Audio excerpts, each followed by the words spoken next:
Radhika recording studio Tamkuhiraj Kushinagar.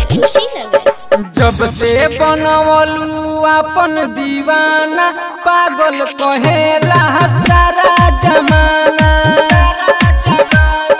जब से बनवलू अपन दीवाना पागल कहेला सारा जमाना।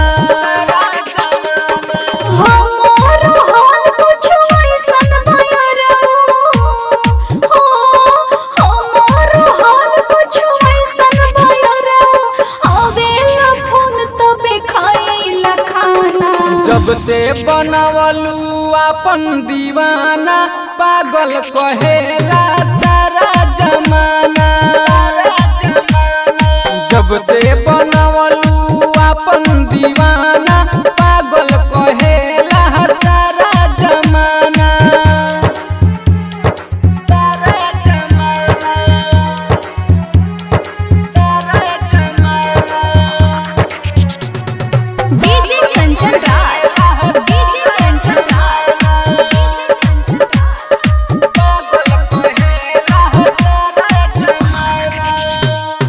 बातों से जुड़ल दिलावा के नाता। बातों से जुड़ल दिलावा के नाता हमनी के जोड़ी बनवले विधाता।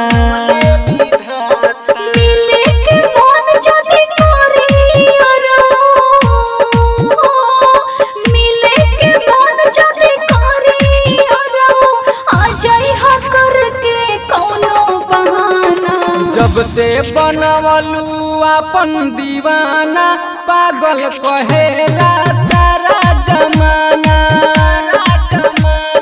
जब से बनवलू अपन दीवाना पागल कहेला सारा जमाना।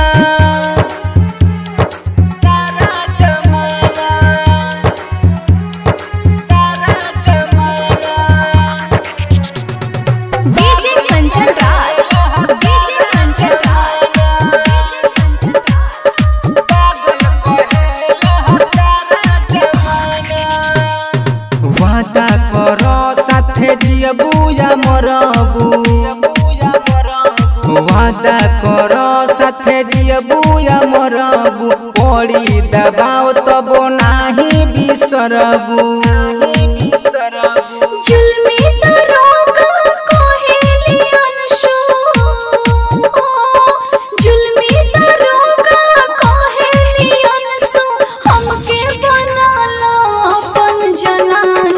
जब से बनवलू अपन दीवाना पागल कहेला सारा जमाना।